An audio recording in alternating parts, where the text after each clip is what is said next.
Morning, everyone. Can I welcome you to the 18th meeting in 2013 of the Infrastructure and Capital Investment Committee. Can I remind everybody to switch off their mobile devices, as they do affect the broadcasting system, although having said that, you will notice some committee members using their tablets to access their papers, because they are now provided in digital format. The first item of the agenda today is draft budget scrutiny 2014-15, and we're going to hear evidence from expert witnesses on the Scottish Government's draft budget 2014-15 as part of the committee's scrutiny process. This year, the committee is adopting a different approach. Rather than focusing on specific aspects of the draft budget, the committee will conduct a wider evaluation of the Scottish Government's performance in delivering its priorities as set out in the 2011 spending review in those areas which fall within the committee's remit. So I now welcome Professor David Bell from the Department of Economics at the University of Stirling, Professor Michael Foreman, Chair of the Digital Scotland Working Group from the Royal Society of Edinburgh, Professor Geoffrey Gooch, Chair of Water and Environmental Policy at the University of Dundee, and Professor Ian Thompson, Department of Accounting and Finance at the University of Strathclyde. So we've got quite a number of questions. We'll just get started. Adam, would you like to start? Thanks very much, Convener, and good morning, gentlemen. If we could start with perhaps a more general overview. What is your general view of the National Performance Framework as a means of assessing progress and performance of the Scottish Government?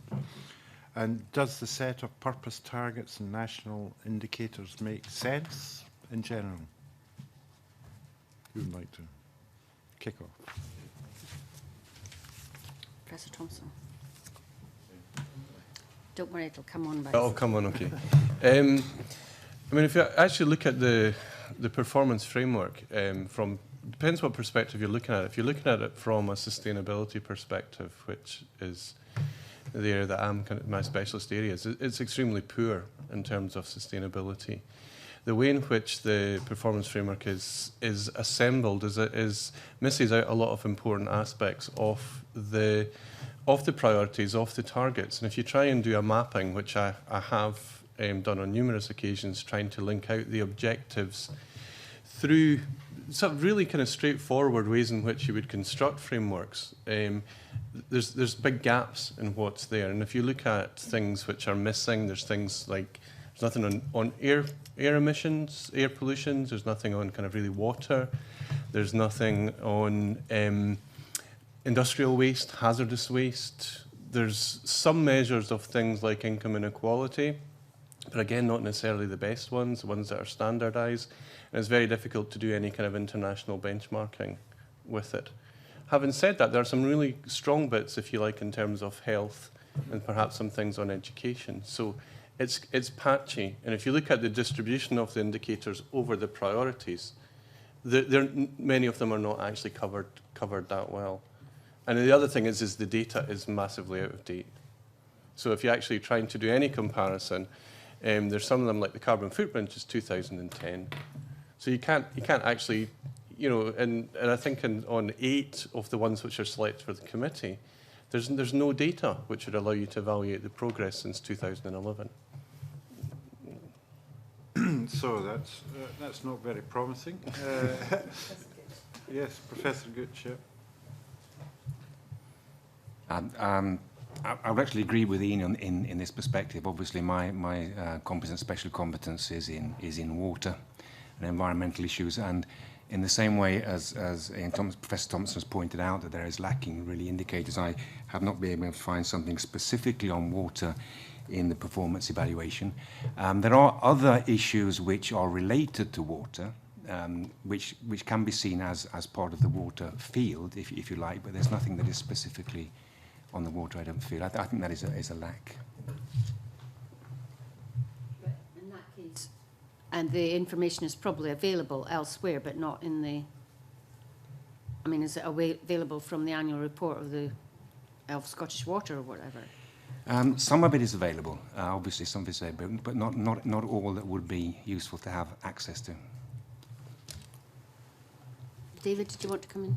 Just to say, I mean, there's a trade-off here between huge amounts of detail and broad indicators where we might have international comparability, which might be measured accurately and which might be up to date. So, you know, I think there's a point beyond which you get into diminishing returns in relation to going down this road.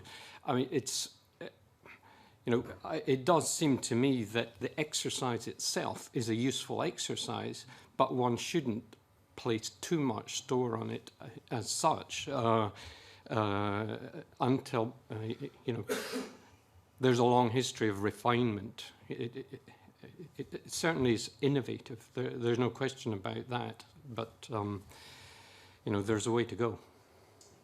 Okay, so on the one hand, you're arguing perhaps the indicators and targets could be, a lot of work could be done on them in terms of making them more relevant to your particular areas that you're interested in. On the other hand, as Professor Bell indicates, we could really get caught up in the detail and perhaps not see the wood for the trees, as it were. Could I ask about international, how other governments do this and how this is done internationally and how we compare to that? Are we making progress in terms of best practice elsewhere? What do we have to do to try to move in that direction? My understanding is that we're advanced compared with many other parts, excuse me, of the world. I think my recollection is that we picked this idea up from Virginia. But I think, you know, in terms of international comparisons, you don't get much overarching sets of indicators like those associated with the National Performance Framework. What you do get is things like the OECD doing detailed studies on education, doing detailed detailed studies in investment performance, these sorts of things. They're not necessarily brought together, but those are the exercises in which I would place most reliance in terms of international comparability, and there's a huge effort goes into that. Professor Foreman, then come to you, Professor Thomas. So I'm going to be more focused in my remarks on the bit that I'm knowledgeable about, or at least more knowledgeable about, which is the broadband aspects. There are two parts to it. There's the infrastructure and what the infrastructure's like, and there's participation. And I would say the statistics that are given on participation are very innovative, looking at the difference between participation by those in the most advantaged 20% and the least advantaged 20%. That's very good.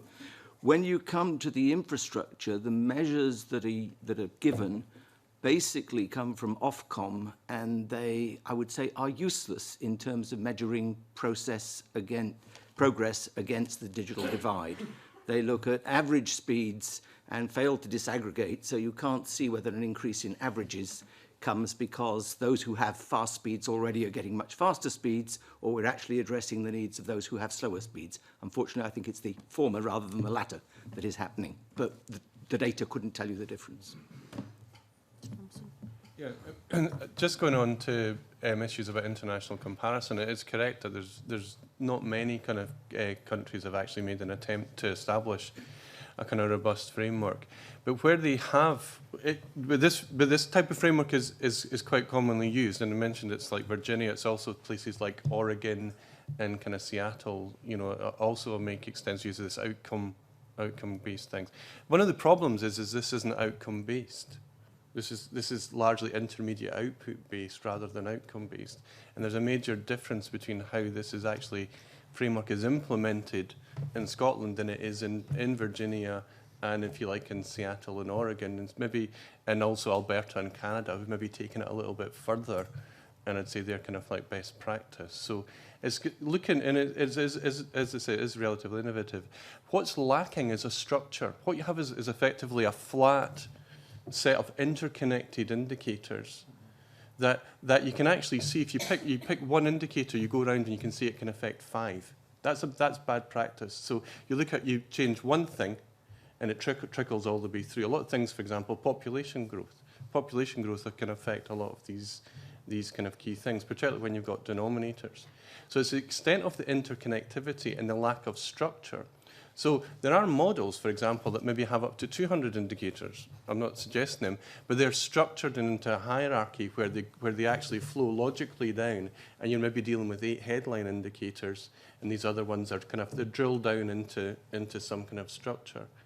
It's the interconnectivity between them, and it's the fact that when you change one, you change others. So you've actually got 50 indicators, but you're not measuring 50 things. You're actually measuring a lot less than that.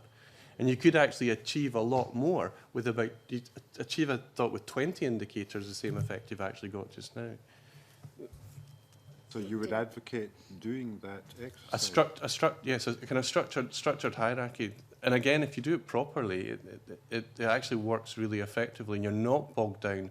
And it means that different people have got the appropriate level of detail to deal with the issues that they're actually looking at. David? Yeah, just a couple of further points. One is that I think it is disappointing that there is very little engagement of the national performance framework in the public discourse. You know, people do not talk about it, so that is disappointing. You know, and partly it's because it's out. I think the media, who deal in very much up to the minute data, are not terribly interested in what's been happening 3 years ago. And another thing is this question of comparabilities, which are other countries aren't doing it, so you can't compare with those that aren't doing it. And there's the problem of measurement. Where you do get fairly accurate measurement, you do get quite a lot of engagement. And I would cite as an example for that the OECD PISA exercise on education, where everyone across 15-year-olds across the world are set the same tests. And actually the educational establishment in Scotland find this quite an uncomfortable exercise, which is, I think, quite good, because you do have that direct comparability. And this national performance framework has a long way to go, including getting other countries to engage with it. But do you think we should persist with it, or should we not put so much emphasis on it, or reduce the level of commitment we give to this particular exercise? I don't think the resource cost is all that high. I mean, I think, it's been an interesting exercise thus far, and I think it's innovative. And the question, and I would certainly let it run for a little while to see if further improvements can be made. But there must come a point, I think, and I'm particularly worried about public engagement with it, that it ceases, it's gone past its sell-by date. Yeah, just a final point. If you actually look, and the statistics already gathered, and the decision processes particularly affect some of the major infrastructure projects, all the information that you would need is already done. It's just actually, it's not put in the kind of public domain. And I did an exercise and looked at existing statistics that were previously reported and are in the kind of office you can get from Statistics Scotland. There's much better proxies in ways in which you could do things at very little kind of like extra cost, because most of the work, the evaluation work, the kind of like the captured statistics is already there. It's just making no effective use of them. That's maybe some work that can be done and prioritised. Can I focus now on budget considerations? And does the budget statement and the Scotland Performs website contain sufficient data and analysis to help assess the performance of the Scottish Government over the last 3 years? Do we have the basics there in order to do that? I'll just say no. I can fill in later, but that's a tough question. I mean, again, there's this balance to be struck between detail and detailed information and the strategy which the government are seeking to follow. And the strategy seems to me to be largely about sustainable growth. So the budget could have a lot more detail, just as the National Performance Framework could have a lot more detail. Now, would that help us better understand performance in relation to sustainable growth? Well, you know, understanding the processes by which growth takes place is an extremely complex issue. And as we've heard, many of the indicators may be related to each other. So looking just at masses of numbers may not in itself be terribly helpful around that area. But I mean, the government fairly clearly sets out where it's intending to go at the start, in the preface to the budget. And of course, all of that is conditional on the allocation it's getting from the UK government. It's going to have a bit more freedom over the next few years. And for example, I notice in this year's budget, whereas the total or the nominal spend on capital is pretty flat for the next 3 years, it's going to be boosted by things like the use of the borrowing power, 296 million. Now, I would actually have liked to see some sort of argument as to why it was felt to be a good thing to go right up to 10% of the allocation on capital, which is its limit on a year-by-year basis. Immediately, clearly that's helped the Scottish government raise raise its level of capital spending over the next 3 years quite significantly, actually. But then, what is the case for using the borrowing powers immediately to the extent that they are being used? And you know, it may be appropriate to do that, but that's the sort of thing it would seem to me that would be worthy of discussion, especially since it's a new power. Mr. Thompson? I mean, one of the issues is the way in which the budget. When I was doing this, I was sat with 6 different documents open. I had one on my computer, 2 printed off, a couple on my iPad flipping back, to try and link all these different things together. And it struck me that that's unnecessary. And if this is genuinely a shift towards something like outcome-based budgeting, why is the budget presented in the context of kind of ministerial portfolios, for example? There should be a kind of a summary of this which said, here's how much we're going to spend on smarter and wealthier, and breaking it down into the programmes and the objectives. Here's, if you like, looking towards what the impact of the spend is likely to be in the performance targets. Again, it doesn't strike me as something that's particularly difficult. So if you're spending the money, for example, on the projects here promoting renewable energy, surely somewhere along the line you should be saying, and we would expect that to increase our production, going back to the target, from it's currently sitting about 39% to 40 kind of percent, and cross-linking to these other kind of initiatives. So what is this money going to buy? And it's particularly important for capital investment and infrastructure.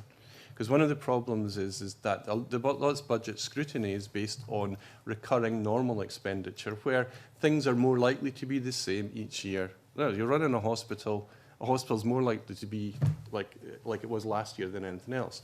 Whereas you're spending money on a rail infrastructure, hopefully when you've restructured your rail infrastructure, you're not going to do it again. And you've got clearly identifiable projects with that will have clearly identifiable policy kind of like objectives. That's lost in particular. And this idea, the future, again, one of the problems with infrastructure and capital spends is that this form of budget scrutiny acts against investment. And this doesn't apply just in government, it applies right across kind of all organizations. Because the big problem with infrastructure, you spend a lot of money now and you get your benefit sometime in the future and in other people's budgets. You know, so you spend the money and it's there. And that tends to act as a restraint on capital kind of investment.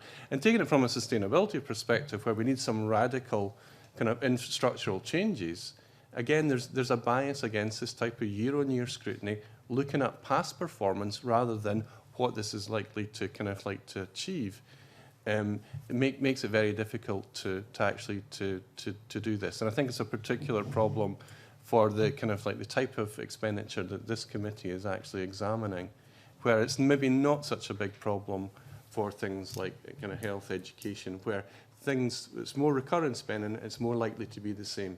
Whereas this, because here you could half the budget of this committee, and it could be a good thing because you've finished all the projects. You know, I mean, it's, you know, a drop in expenditure on infrastructure projects doesn't necessarily mean you're changing priority. It just means you've actually done something. You know, so there are kind of issues there. Okay, Gordon. Thanks, I wanted to ask you some questions relating to the economic growth. The Scottish Government said that it wants to match the growth rate of small independent EU countries by 2017.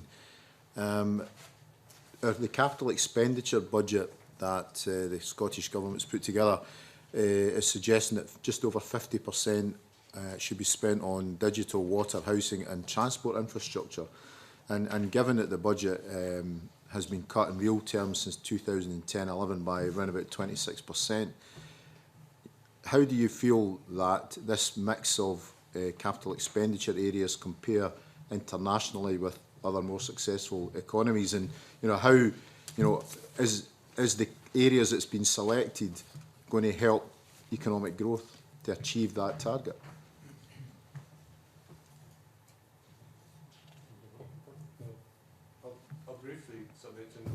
Typically what you find is expenditure on these type of areas by governments do actually have a positive multiplier effect.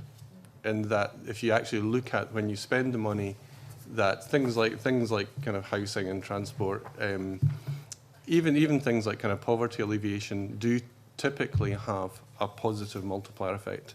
And that over the term they actually kind of do increase things like GDP. It's difficult to be kind of specific on specific programs because of the lack of details, but generally this type of infrastructure type project does tend to incur. And I mean, if you actually look at, there's lots of natural experiments sadly going on right now in the world with kind of like expenditure and infrastructure, this type of project. But if you are looking generally for longer term kind of growth, then the programs, a lot of the programs which are contained in this portfolio here, as well as having direct consequences for specific project objectives, in my opinion, are likely in the longer term to facilitate growth. Now, in terms of the international comparison, that's a kind of quite a difficult one to actually pull upon.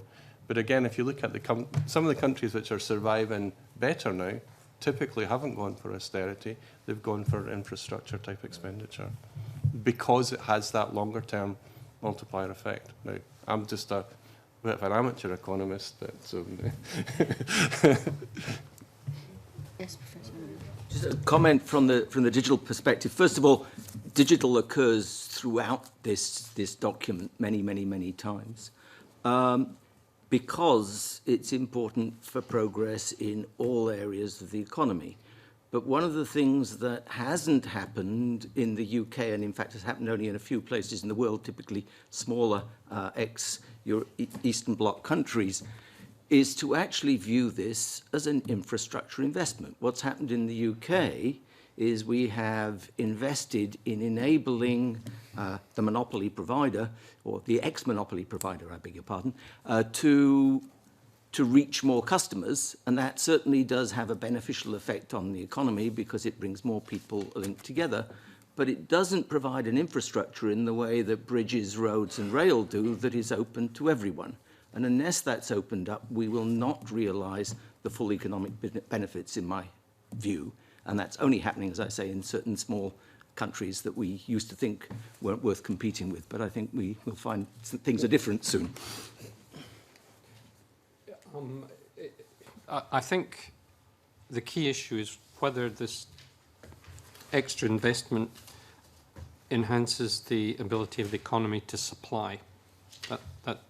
That's the key thing. And in principle, having more digital infrastructure, having better water resources, having better transport links certainly contribute to that. It's often pretty difficult to figure out what the kind of contribution each of these might make to economic growth as such. I mean, you might, put a high-speed network into a town where everyone uses that to download lots of films, Contribution to economic growth on the margin, Others, it may make the difference between a couple of computer nerds in a back room putting together another major new company. And it's becoming more and more difficult actually to spot the areas where you will suddenly get these explosions of growth. I mean, who would have thought 20 years ago that Google would be the largest company in the world now? So clearly there are big opportunities. A lot of them now, if you have the digital infrastructure, don't need that much capital infrastructure. You just need a room, a link, and a couple of computers, maybe. That's the way that MIT are now offering incubator companies access to their facilities. It's just a room and a link. They don't need to give them a grant, a capital grant as such. However, one other point I think is important to make is that these are public sector investments that we're talking about, but it is in support of the private sector, which will actually be making the major investments in the economy. And if you are, as a country, seen to be investing in infrastructure, not changing the rules on a regular basis, you will engender trust, confidence in the private sector, and I do think that's very important for economic growth going forward. In order to develop that trust, I mean, do you think that we're at the correct level of public expenditure and the correct mix of public expenditure, capital expenditure? Well, on the capital side, the point has been made already. I don't think the system of public expenditure controls, or the way that public expenditure is controlled in the UK is terribly helpful. Firstly, you have a huge budget, the annually managed expenditure, which the government will just pay whatever is necessary. Then you've got the departmental expenditure limits, of which the capital budget forms a small part. And if you take the departmental expenditure on current spending, on things like health in particular, and ring fence some of those, and you've got welfare spending as part of annually managed expenditure, which is also effectively ring-fenced in that you just pay whatever is necessary. You end up, if you're in a position where you need to, say, balance a budget, that the only things you can squeeze tend to be a few small programs on the current side and the capital budget. And you know, that process, which started in 2010 of cutting capital budgets, has been seen to be a pretty bad decision. And it's especially bad at a time when actually because in particular the construction sector is in such a state of difficulty because of private sector collapse of confidence in building. Actually, the price that you are paying for public sector capital investment is much less than you would have previously expected. So, you know, there is quite a strong argument, and I think maybe the government could have made it more strongly in this year's budget for going ahead with public sector investments. So what you're saying is just now is the best time to be investing in capital projects because price is lower, because profit margins are lower, if my understanding is right. So in the economic cycle, is there a time when you should change your investment patterns? Well, it's certainly not the case that at the moment public sector investment is crowding out private sector investment. At the top of the cycle, maybe you should be cutting back on public sector investment and getting a budget close to or even above surplus because you've cut that spending. But yeah, so I guess I agree with the point that you're making. Just a little historic thing is that you want the housing used to be part of the NHS, so because it was seen as having the biggest impact on there. So if you want to ring fence it, put housing back under the NHS, and you protect it because of the health benefits. Okay, thanks very much. Professor Gooch, you wanted to come in, but you can't maybe see him, Gordon. See him, no. Yeah, thanks very much. Sorry. I'd just like to say a few words about the effects of investment in infrastructure from the perspective of the water sector. And you've asked for an international comparison or perhaps some examples in that way. And we've been mentioned here the fact that former Eastern European countries have been developing quite well, at least until recently.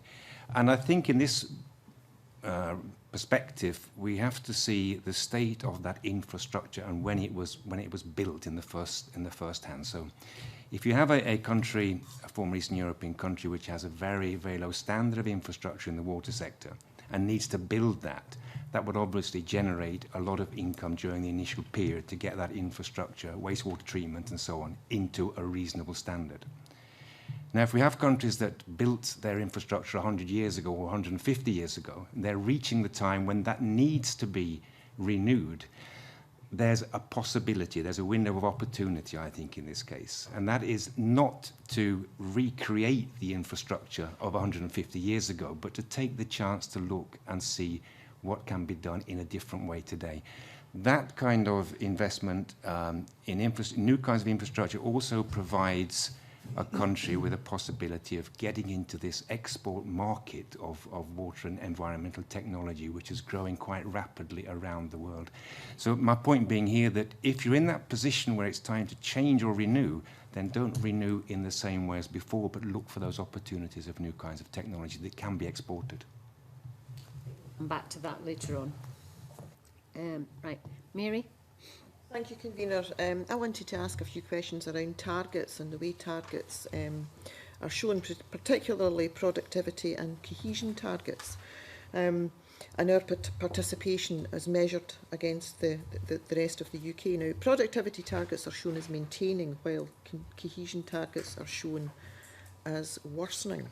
And is there a trade-off between the two? And is the way they are shown, is that the best way to illustrate and show a comparison?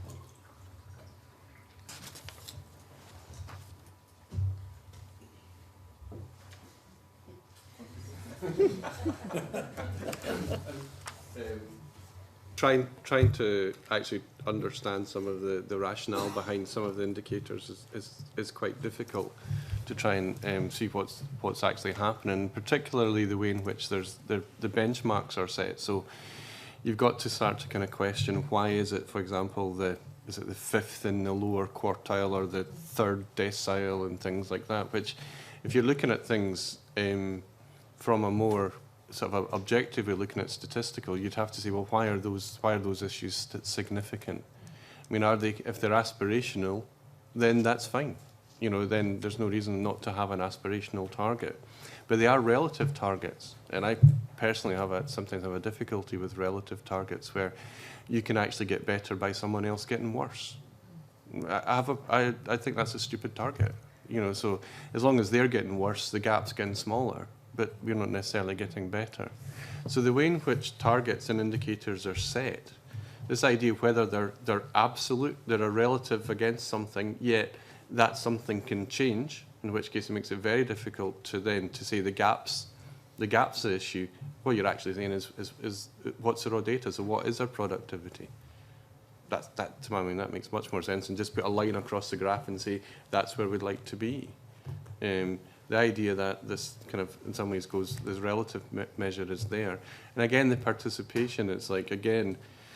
I tried to have a look at the data, but why would you look at kind of some ways kind of cohesion within the UK and within Scotland in the regions? Why 3? I mean, why the bottom 5? Why the bottom 3? Why the bottom 10%? Why the top 10%? You know, and kind of what measure of kind of gap is there? And I think there are better ways of actually doing it.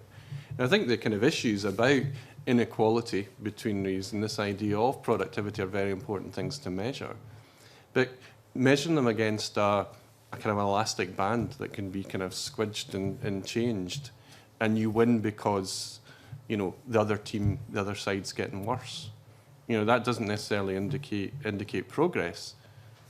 And I think to a certain extent, that's one of the kind of issues.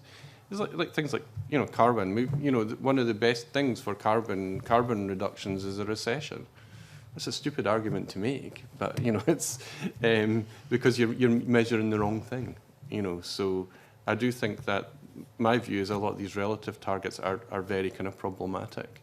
So we might actually just be treading water, but we'll look better because someone else is worse. It's possible. Again, it's looking at, you know, there's actually kind of quite a lot of statistics on that, and again, even when you look at something comparing against the 5th in the kind of OECD list, that there's the kind of the 5th can change, and the 5th can be falling away from the 4th. So the 5th could, you know, it's a bit like, you know, Premier League right now. You know, sort of, you know, you can be. It's easy to be kind of like 3rd in the league now, because everyone's flat and there's very little difference between them. So it's a relative. So you're mixing a ordinal ranking with a relative kind of performance measure, which creates 3 or 4 possible reasons for an improvement in that indicator, none of which is actually saying you're getting more productive. You know. I accept the point in general, but there are some particular instances where I wouldn't accept it. And in measuring, in particular, broadband infrastructure, I would not accept it. I was ecstatic in about 2001 when I got 200 kilobits per second. Now, there are people still in Scotland suffering 2,000 kilobits per second, and they are hugely disadvantaged compared to those who are not doing that. So I think where you have something like productivity, which can go up and down, that's fine. But if you're looking at something where there is and will be steady progress, as with the technology that we're looking at, then to say 200 kilobits a second was okay for me in 2001, so it's okay for you now, is just not acceptable. And these relative performance issues, in particular the one I talked about earlier, saying, what's the digital participation amongst the most disadvantaged 20% and the least disadvantaged 20%, and identifying that actually this kind of disadvantage goes along with other kinds of disadvantage is hugely helpful in policy setting. Similarly, means aren't helpful. You need to know about the distribution if you want to understand the effect these things are going to have on social cohesion and social equality. So I would say there are instances where these are very useful things to have. I wouldn't disagree with that. What I'm saying is that the rationale for taking the top 20% rather than the top 10%. That's a difficult thing, and you really need to have an overall picture. Yes. The only reason for taking something like top 20 or lowest 20 or 10 or whatever is so you can compare year on year. Is this gap widening or narrowing? If you want to measure a gap, you have to get a statistic that captures it and keep it uniform so you can measure how it's changing. Would you agree? Yeah, sure. I mean,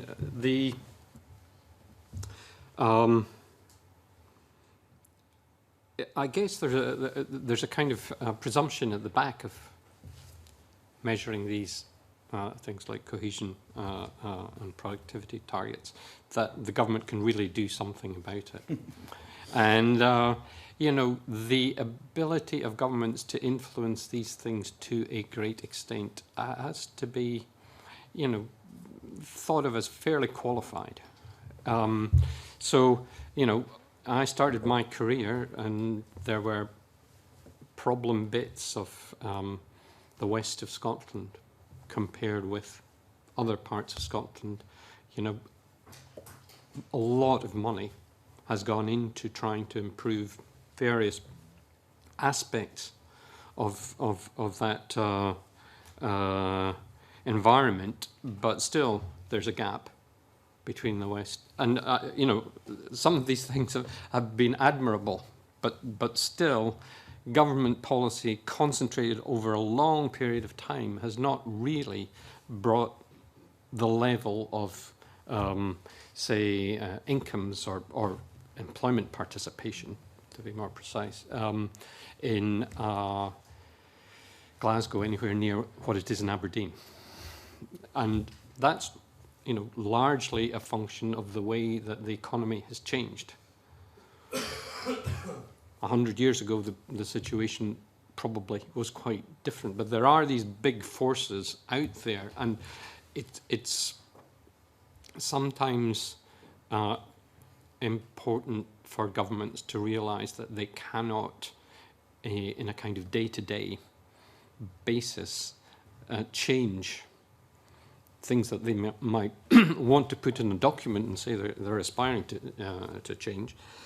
Some of the, well, actually I would recommend the LSE Growth Commission looking at long-term decision-making around maximising the sustainable rate of growth of the UK economy. A lot of it is to do with saying, well, things like infrastructure, the way that our political system works is inimical to consistent, long-term, productivity-enhancing investment in the economy. And so I've no problem with these kinds of targets, but let's try to understand the big forces which are influencing them. I mean, for example, is what I call the disappearing middle. The way that technical change and to some extent globalization have kind of torn a chunk out of the middle of the occupational distribution. So we get now very poor jobs, which are often kind of personalized jobs where you can't use a machine to do the task, and you get high-end skills. And we've lost the kind of middle, the skilled fitter that used to be very common in large-scale manufacturing, for example, because we've lost the manufacturing sector. And what a negative effect of that is that there isn't anymore an obvious path from the bottom through all the way to the top, and you know that has big effects. So I guess what I'm saying is it's important to be able to think about whatever targets the government may set within that kind of broader context of large forces going on in the world. You know, we've seen the development of Asia and the effect that that has had on what it is that the Scottish economy produces. So if there was more of a focus on, say, long-term, quite strategic, quite focused targets, and underneath that, almost a second tier of targets, looking at things like cohesion. Would that be a better way to go, would you say? Yeah, I would think. I mean, I would think so. If I was asked, and this is what the I think the LSE people would say is skills, first skills, second skills, and third possibly skills, and then and then after that, a consistent and coherent infrastructure plan that isn't blown about by political winds. Professor Gooch? I think that one of the issues here is really, that's been mentioned before, it's perhaps more of a focus on the goals and the outcomes. And what we're often looking at in these documents is outputs and activities. And without that clear, really very clear, perhaps even a limited number of goals, it's quite difficult to get that stringency in order to be able to achieve them. Because the activities by themselves can lead in all kinds of directions. The outcomes, the outputs can be all kinds as well, but there has to be that focus on the actual outcomes and the goals that we're looking for. And that was my impression when I first looked at these documents when I was asked to come here today, that there was a long list of issues which to me some of them seemed to be outcomes and some of them seemed to be outputs and some of them seemed to be activities mixed up in the same lists, and I had difficulty seeing which of them the focus was on. I think we've said this before too, that, for example, an outcome to improve health is admirable. In order to do that, you may need to make improvements in water supply, in air quality, and in a number of other issues, but they are intended to lead to that outcome, which is improved health. The distinctions are not sufficiently clear in the documents that I've seen before today. So, If you actually work through the Scotland Performance webpage and you start from the objectives right through map into the indicators, and then you start from the indicators and mark up the objectives, you get two different answers. so it's almost as if there's an overcomplication of measuring things, and if we kind of went back to basics and took a more simplistic approach, it may be easier to measure what's going on.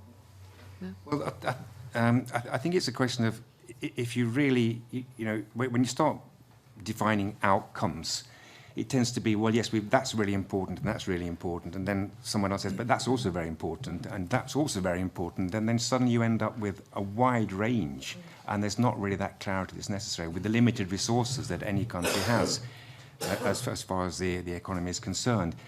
So I think it's more a question of that not to actually try to refine those outcomes to a smaller number, and then in a hierarchical system to say, to get there, we need these kind of outputs. To get those outputs, we need these kind of activities. Thank you. Thank you, Convener. Okay, Mark. Can I ask members of the panel if they think that the split of the infrastructure and capital investment budget between the four areas of digital, water, transport and housing reflect the targets and indicators that we have, or do you think it's been subject to the political winds, perhaps, that Professor Bell had spoken about?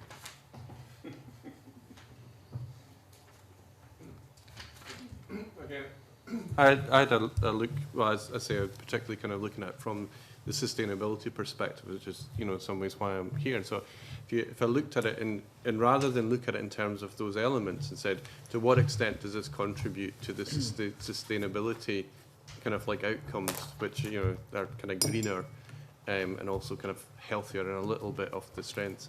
And then as I went through it, my kind of analysis would be about 71% of the spend is actually positively related to potential sustainability outcomes. There was another kind of chunk of about, kind of a quarter where I don't know where it was going.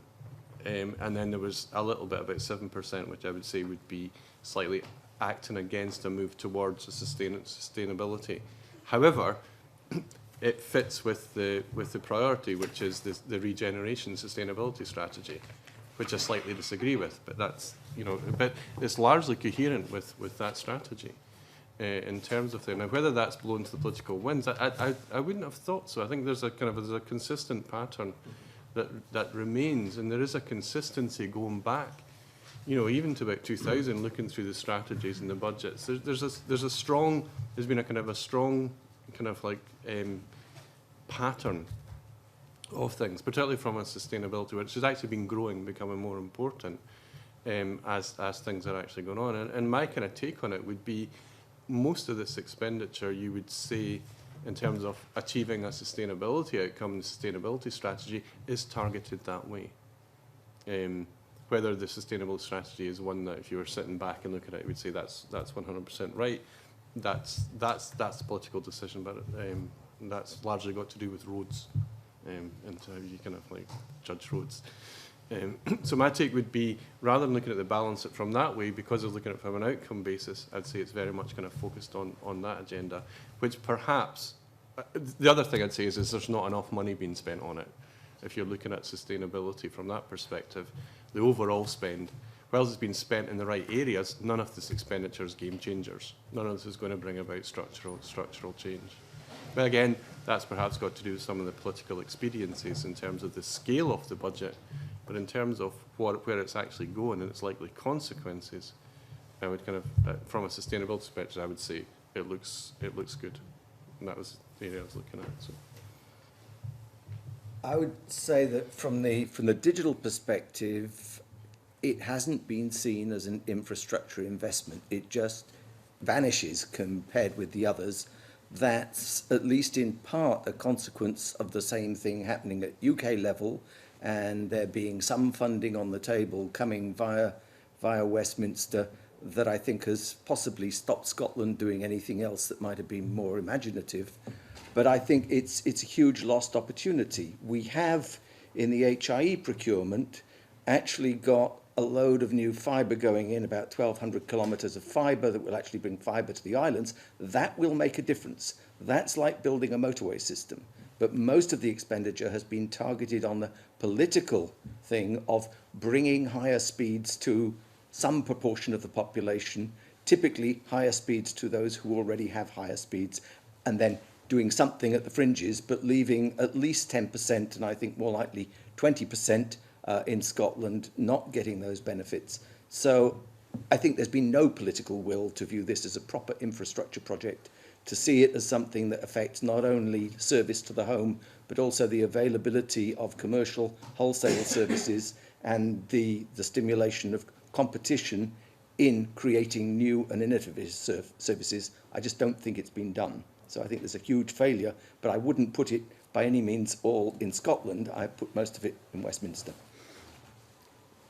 Yeah, I mean, I agree about I think the Scottish Government over the years has been reasonably consistent about these. Of course, we don't know the extent to which, you know, digital v water v transport really which ones are the best in enhancing growth. But there has been a process in terms of deciding where to invest that has been, I think, mostly reasonably sound, and I find it quite difficult to be too negative about this, given that the enhancement to the A9 is included in this year's budget, and I took 4 hours to get from Dornoch to Perth on Monday, so. Of course, there are things which are in a sense, as just been said, outside the control of the Scottish Government, and investment in energy infrastructure is an important point, it seems to me, in relation to long-term growth, and that's an area where we haven't seen much consistency. But that's largely from the UK level.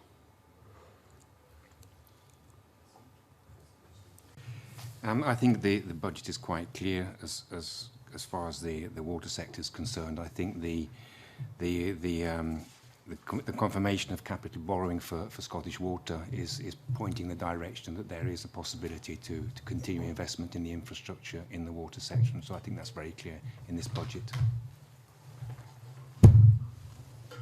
Just before we move on to particular sections of the budget under our committee, Professor Thompson, you mentioned outputs and outcomes, and that outputs are measured but not necessarily outcomes. What has to be done to move from outputs to outcomes? I mean, I get the impression that it's not really very much. It's more about the language and the way the budget is set out. But you also mentioned that statistics are often lagging quite a few years behind the budget. Now, is that a function of just the data takes a long time to be gathered together and collated, or is it a time lag that's unnecessary? I think there is a substantive difference in some. An outcome is in some ways the sort of like desired states, and the outputs are the things you need to do to get there. So one is a kind of the what you want. The other is a driver of it, and it's important to measure outputs as well, because they give you the direction of travel. But where you actually kind of one sets an account of the state that you want something to be in, and the other is the steps that you're taking to actually to achieve it. Again, I could pull up a lecture here and give you one. It takes about an hour and a half or something like that. But you know, you know, it's reasonably kind of well established. What was the other question? I think the statistics confuse me. I find it really hard to accept that the carbon footprint, you know, of Scotland is the latest one that's on the website is 2010.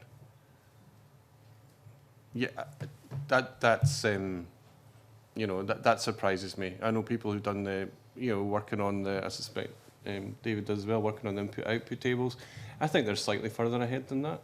And then once you've got the input-output tables, even an estimate of them, you're putting them in a spreadsheet and you're just pressing a button. And most of the conversions between input and output and your carbon footprint, I mean, I'd have thought that, you know, give sort of a postdoc researcher a week and they'd be able to come up with a pretty robust picture of the carbon footprint. I don't understand why it's so long. It's a frustration. You look at things like some of the things on even health.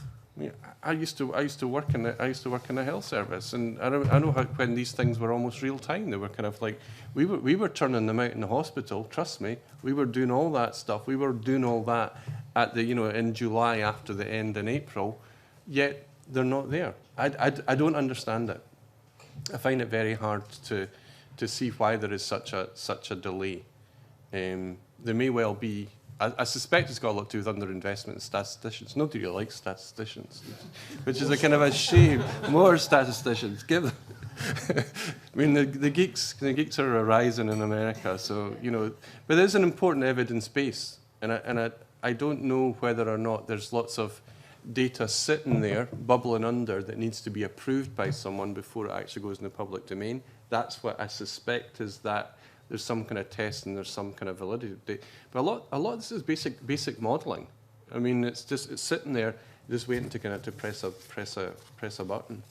But it is a problem. I mean, it really is a problem. And you know, when you're dealing in some of the performance, there's one, I think it's one where there's only 2 years of data. They've done it. You know, some of them only go back to 2007, stop in 2011. I mean, if you want, the one thing that matters, if you put all the indicators together, is the holes in the data. That's the most kind of telling, significant analysis of it. And that's strange, when you know that there's things going on all the time, you know, that's there. Some of the outcomes can be instantaneous, but, for example, early intervention, you know, could be 10, 12, 20 years, a generation before you see whether that's working. So it is very, you kind of think that's the right thing to do, but you don't know, and you won't know until further down the line? There's reasonably, I mean, again, there's reasonably good some research base that would allow you to model that forward. So you're sort of saying there's lots of research on early intervention, you know, again from educational, also from epidemiology, public health stats, all these different things. The data's there, which are used to justify the program and the investment. So it doesn't strike me as particularly difficult to then to say, if we do this, we would then expect all of these things to happen, but not until 20 years' time. This action cycle, you know, the intervention cycle, and when you see the results, and this year-on-year comparison misses the point, because the point is you're spending money, and your benefits, your impacts are going to be in the future. So without some kind of sense of modelling and saying, well, we're spending, particularly in this chapter here, saying we're spending this money, but here's the timeline when we think the benefits are going to arise. So therefore, you're not unfairly punishing major infrastructure investment or I mean, that's why preventative healthcare typically is underinvested in than actual real thing, because you cut someone open, you replace their hip, or you put a cataract in, which I'm very kind of like grateful for. That's it done. It's like stop and search. But if you want to improve the health of people now, it's 20 years' time. You know, so an appreciation of that time lag would be sensible, and then some kind of like modelling forward as to where you think it's going to lie. Again, it's not difficult. It's not rocket science. It's reasonably kind of well established, and you'd expect it to happen. You want to come in on this, David, or? But just to say, I mean, you know, even if we can measure the outcomes, there's then a question of how do you translate that into some general indicator. On the one hand, certainly we talk a lot about sustainable economic growth, but there is another body of literature now that's growing up around well-being. And you know, the question: how much does this stuff contribute to well-being? Difficult question. But there is, at UK, in fact, internationally, quite a lot of focus now on that. You know, and what it would say would be, well, what you really want, possibly, is to keep unemployment very low, to make sure people have good relationships. You know. And not be middle-aged, which is difficult.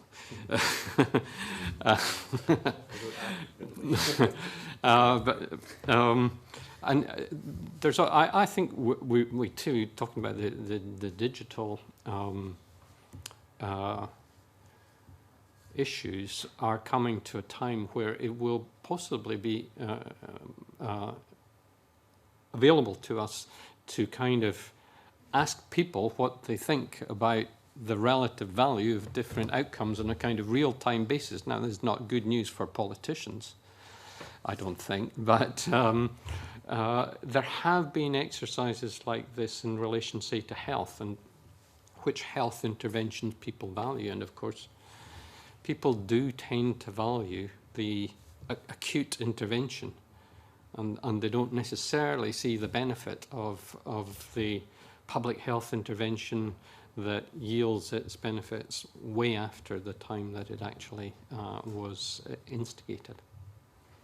Finally, before I bring Alex in on water specifically, the Scottish Government has the Council of Economic Advisors, a National Economic Forum, and an Economy Board.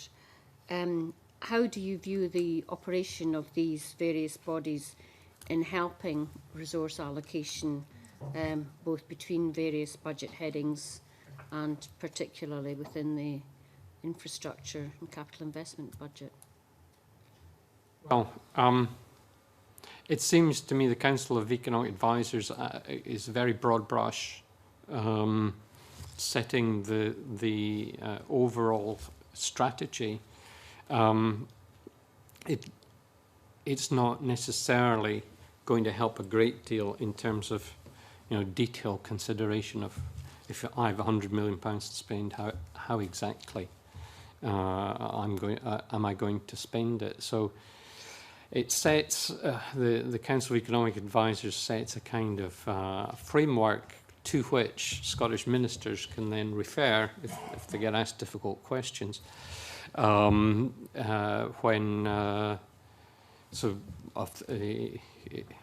their relatively regular meetings. I think one of the bodies you referred to was involved the private sector, and it does seem to me that it's important to continue to talk to the private sector all the time in relation to these issues, to build up the confidence that I referred to earlier, that this is a government that is consistent, that knows where it's going, that's making strategic investment decisions. I guess that's what I would say on that point, on those points. Yes, Professor Foreman. One small point there, that when we talk about the private sector, often it seems we're looking at medium to large enterprises and missing out the small and small enterprises in particular that are prevalent across lots of Scotland and that account for a large proportion of the economy.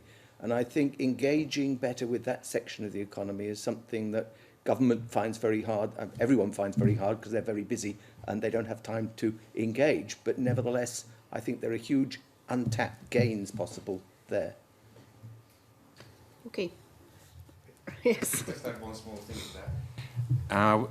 You're completely right, of course, and if you look in a European perspective, you will see that something like 80 to 90% of the population are employed in very small enterprises, many of them between 1 and 10 people.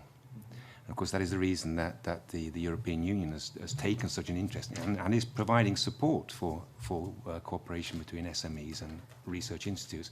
I think there Scotland can do a lot more. And I base that opinion on the fact that I do evaluate proposals for the European Commission looking at SMEs and the environment. And there are not a large number coming from Scotland. That can definitely be improved. Alex. Thank you very much, Convener. It's not so many years ago, well, I'm moving on to water, by the way. It's not so many years ago that we used to joke that Scottish Water had become the de facto planning agency for Scotland because their ability to provide water services was the single limiting factor in development. So, moving on to look at what's been happening more recently with Scottish Water, do you believe that the £2.5 billion that have been allocated for the 2010 to 2015 period is adequate, and is it being delivered to greatest effect, particularly around its ability to constrain or underpin GDP and productivity? I think there are a number of issues, really. I mean, obviously, the core activities of Scottish Water are providing drinking water and taking care of wastewater. On the other hand, Scottish Water seems to me to have been developing beyond that during recent years into this field which I'm talking about, with perhaps providing technology, being able to sell technology abroad through its daughter companies here. I think that the amount of investment that is being provided, it's not investment, maybe it's more the limit of borrowing which is being accepted, is probably sufficient to provide Scottish Water to enable it to fulfil its activities in the traditional way, yes, and that was my point earlier too. However, if Scottish Water is to minimise the use of energy, for example, if it is to provide other services, then I would need to make a more detailed analysis of the use of those funds. I think for the conventional use, yes, but it depends on the demands being made on Scottish Water and on the ambitions of Scottish Water. So do you believe in that context that there is still potential there for Scottish Water to act as a drag on investment, particularly in the private sector? I do think so, yes. I think that there's a possibility to do so. If Scottish Water can continue to develop innovative technologies or innovative ways of managing its core activities, then they can provide a spin-off. So do you think then the solution to any potential problems may actually lie on how they use existing resources rather than an adequate level of funding? So I think so. I think, as I say, that if we're looking at the replacement of conventional infrastructure, that is one issue. But if we're looking at the development of more sustainable or energy-friendly infrastructure ways of, then perhaps that is not completely sufficient. Thank you. I'd be interested in hearing a range of views on the effectiveness of the Output Monitoring Group as the monitoring body.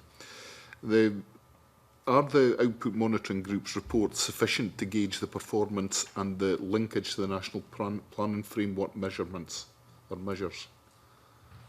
I am not convinced that they are. I really can say that there's, in one way, it's possible to be able to judge the effectiveness, yes. But I think we get back to this issue, and it's the same as we've been mentioning before, with the participation and the consumer activities within the Scottish Water sphere of activity. I know that there's a consumer forum. I know that there is a response from that. I know that there are different regulatory instances in place to do so. So basically, I would say concerning the conventional activities, yes. My question is perhaps the other activities which are not core activities with Scottish Water is more the question there, the monitoring and the judgment of what those activities are leading to. So is a single overall measure of delivery a useful one, or, as we heard earlier, might it be disguising things that we want to know more about? Well, I think in the case of Scottish Water it is. I think it's a sufficient one. The 2010 to 2015 investment cycle is now over halfway through, and the new investment period will begin to be considered next year. What process would you like to see followed in that consideration? I think, as I say, that the fact that the Scottish, we were talking about Scottish Water still. Yes. Yeah, okay. I think the fact that the capital borrowing is being reintroduced, or it's in the 2015-2021 period is a positive issue. I think it's necessary to look at how that borrowing is being used, and especially, as I say, if it is being used for the more conventional infrastructure investments, or if it's being used for issues which can produce perhaps more employment opportunities. Can that planning process be made to better fit milestones and targets within it, be made to better fit GDP, productivity and other targets? I think in this case we maybe need to look at the role of Scottish Water and the Scottish water industry as a whole within the concept of the hydronation, which the hydronation is, as we all know, looking to improve productivity, looking to improve employment through a combination of activities on a national basis, but also on an international basis. So there it's important, I think, to look at the role of Scottish Water within that movement. And as I said a few minutes ago, I think that there it's necessary to encourage and to develop the cooperation between the SMEs and the research institutes in order to be able to achieve that. My experience of the hydronation is that it's moving in that direction, but it needs to be encouraged to move faster. One of the things included in the budget is £5 million for research into water development. How do you see this developing? What success measures or milestones are envisaged, and how will they be reported? The milestones are, well, obviously they can be different. If we're looking into research, if it's basic research or if it's applied research, I think in this case we're talking mostly about applied research, and we're looking also at how it can be used to develop opportunities for income and especially for cooperation here. I think there are two issues at stake here. One is that we have the technological aspect of the water industry. Improvements in simple technologies is what's necessary around the world, not complicated technologies which break down after 6 months. The other issue that can be this investment in research could possibly be used for is to look at the governance system of Scotland as far as water is concerned. A rather specific governance system which exists, and I wouldn't say to export that because I don't think it's possible to export a governance system, but to use the experiences from that governance system perhaps to encourage or to aid other countries to move in a similar direction. I obviously don't mean you can take that governance system and simply place it somewhere else. So there's two aspects. One is the technological aspect, and the other one I think is the governance aspect that research from funding could be useful.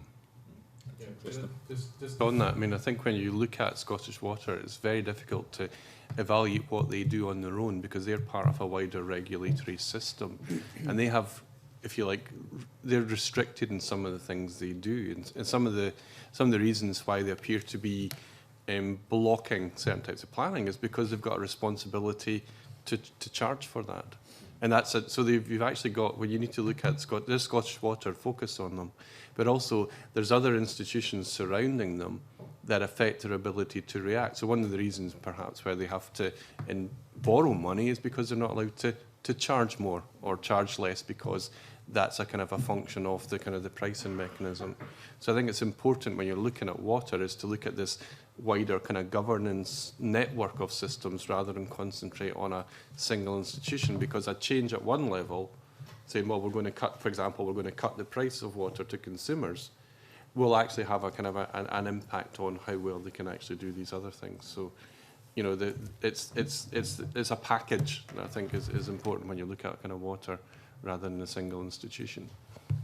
It's interesting to see that, I mean, Scottish Water have Scottish Water Horizons, and they have Scottish Water International, which are part of the system, although they are independent, which are actually taking on these tasks that I'm describing now. One of them looking at technical innovations, and one of them looking at the international cooperation. And I think both of those ways are possible. I think Scotland has a lot of potential to develop both of those aspects of water, both the technological and the governance aspects. Thank you. Anyone else want to say anything about water? No, if we move on to digital then, which we've covered a bit already, I wonder if the indicator simply improving digital infrastructure is the right one. I mean, should this be looked at maybe as two separate indicators, one dealing with the delivery of public services and the other the uptake of digital in the wider economy and in rural areas in particular? I think just improving digital infrastructure is certainly too vague. I would also say that just to talk about public services and the uptake of retail services, which is what I'm understanding you to be meaning, is insufficient if we really want to monitor how fit for purpose the infrastructure is, where purpose is to enable society to benefit from this infrastructure very broadly. So if I'm in Edinburgh and I'm a small business and I want to connect to another small business, I can do so through a number of different providers at a reasonably cheap price at very high speeds. So connecting between Summerhall and Leith, you can find people who'll do that for you, cheap price. If you go out as far as McMurray and you want to connect back into Edinburgh, you'll pay at least double, maybe more, for the same kind of connection. Even though the infrastructure is really very similar, it's just you don't have any choice of provider once you get outside the city. So one of the measures I would suggest is the availability of wholesale connections between different parts of the country. That's just not measured at the moment in any systematic way that's published. That would lead to planning to ensure that there were such connections, understanding what the forces are that may change the pricing of those connections in different parts of the country, being able to intervene if one felt one should intervene on those kinds of pricing issues in ways that just isn't happening at the moment, certainly not at a Scottish level, and I would say it's only just beginning to be looked at effectively by, well, it's beginning to be looked at, and let's hope that it's effective by Ofcom. So those measures, I think, don't work. Similarly, if you look at the targets, and the two that were put down in the papers sent to us were next generation broadband for all by 2020 and significant change by 2015. That's on the infrastructure. In the budget on page 7, it says the contracts currently in place will deliver. I think it's to 95% next generation access by 2017, if I remember the quote correctly. I don't believe that is true because the targets are phrased in a way that is open to interpretation.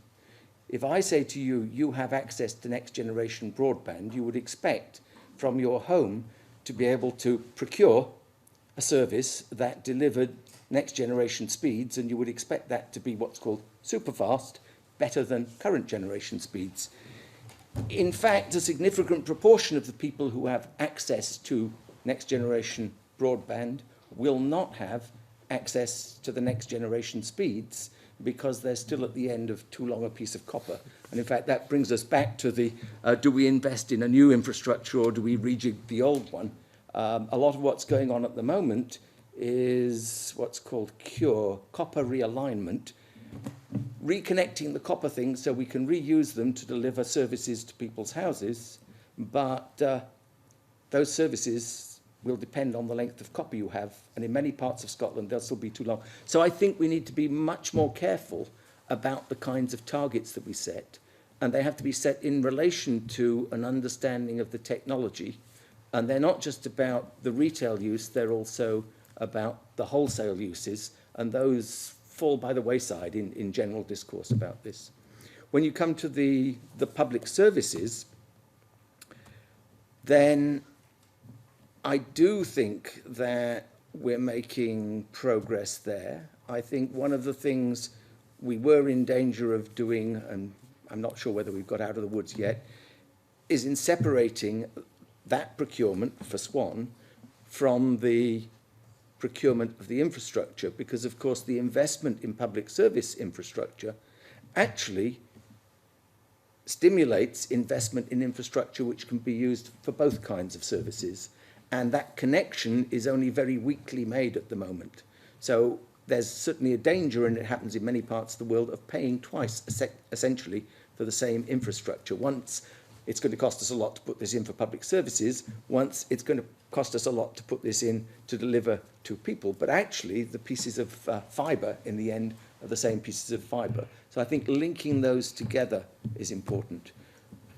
On the public services, there's another key issue which I think isn't taken on board sufficiently, which is that we will not have 100% access to digital infrastructure, not just because of reasons of lack of infrastructure, which will cover certainly 10% of the country, I would say, by 2020, but also through lack of skills and motivation or even ability.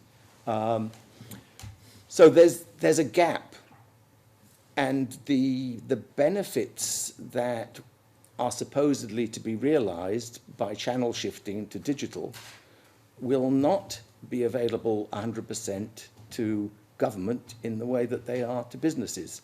I actually talked at a recent event in Glasgow with a woman from Capgemini who was saying how businesses could do this and get all these benefits. I said, how does that apply in the public sector? She said, the public sector can't do that because they have a universal service obligation and not everyone is online.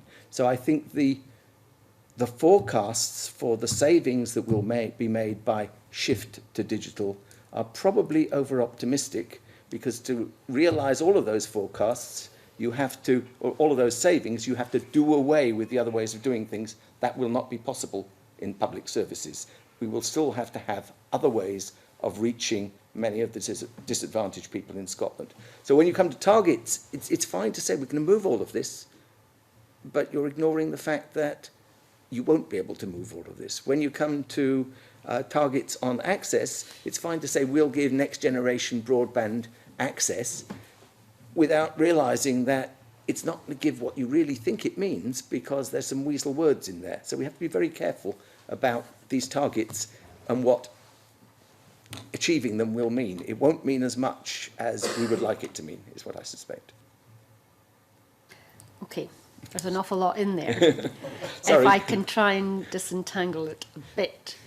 If we look at access and population, getting connectivity, I mean, 30% of households, as I understand it, don't have broadband. Now, that might be because of remoteness, and the two contracts that HIE and rest of Scotland have these targets to meet, sort of 95. Now, if we take Alex and I's own council, Aberdeenshire, they've put in extra money to make sure that it reaches 99%, I think. And that will be because of using different methods and different infrastructure, because, you know, a lot of people are, as you say, at the end of the copper and not getting very good connectivity. That is open to other councils to do the same, to top up the BT contracts in that way. So that could be covered. But in terms of, you know, people in Glasgow who can get connected but don't, how do we tackle that? Is that something that the Scottish Government should do with investment, or is it a combination of Ofcom, BT and other players in the field? No, I don't think that can... Let's go to the Glasgow issue first. I'd like to come back to the issue of councils topping up the BDUK money.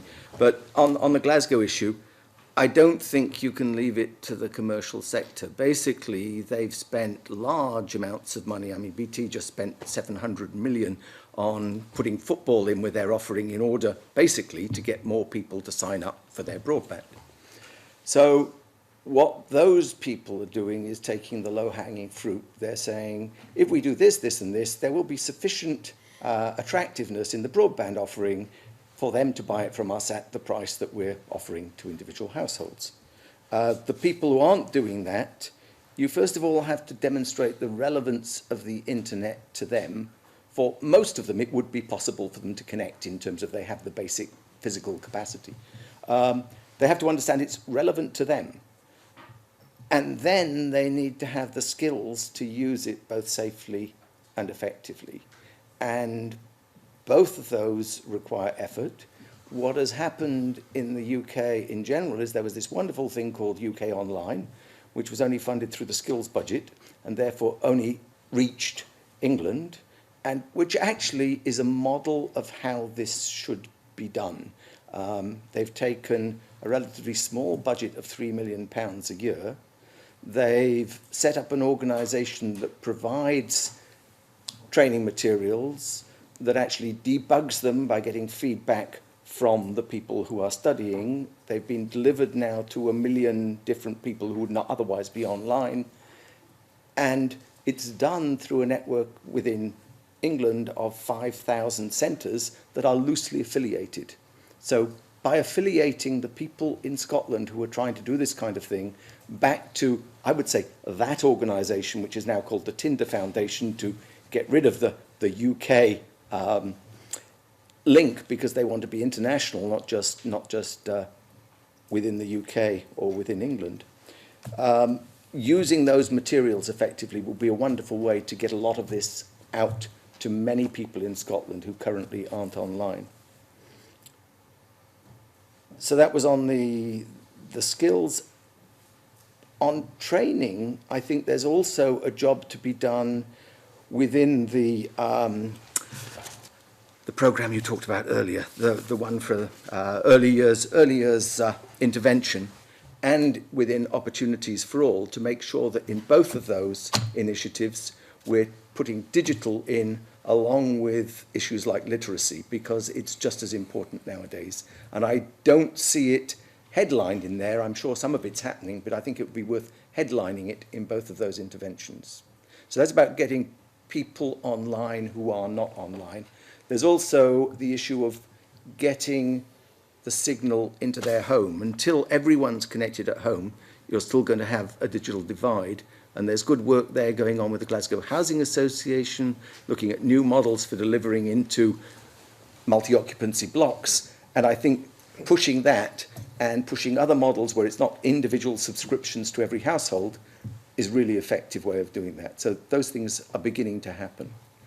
Now, if I can come back to the councils topping up the BDUK money, if you look across the UK as a whole, then there's about 250 million more going into the public subsidy of the rollout, and about 200 million less than was forecast that BT would be putting in. So it's it's an interesting shift of money. And it's being used to do this top-up. But that doesn't affect the fact that when you get the headline figures in the rest of Scotland over 95%, that doesn't mean that those 95% will get the high speeds. What it means is that they'll be connected to a box that connects to some people who get the high speeds, but if they're too far away, they will not get the high speeds. Quantifying that is something that hasn't been done. BT is still working out the sums and nothing's been published, and that's another issue. But my guess, and it has now to be an informed guess, is that we might get as high as 80% in the rest of Scotland, and I doubt whether we'll get much beyond 60% in Highlands and Islands. But those are guesses. They're based on some sort of playing with maps and doing all these kinds of things. We'll see how it rolls out. I'd love to be proved wrong. Surely BT wouldn't be meeting their contract obligations if it was that low. No one I know is willing to discuss exactly what BT's contract obligations are because they've been put under NDAs that prevent them from doing that. So are you saying that there is enough money, you know, with the increase from the Barnett consequentials, and if BD UK and DCMS get their act together, there's enough money around to do all this work, but it's maybe not being used in the most effective way? A couple of years ago, Alec Neil, when asked, will we in the final 10% still be left out with this, or will we be actually served by this initiative? He said, no, we're going to start with the final 10%. Unfortunately, that hasn't happened. He was questioned here in Edinburgh at a meeting. That hasn't happened.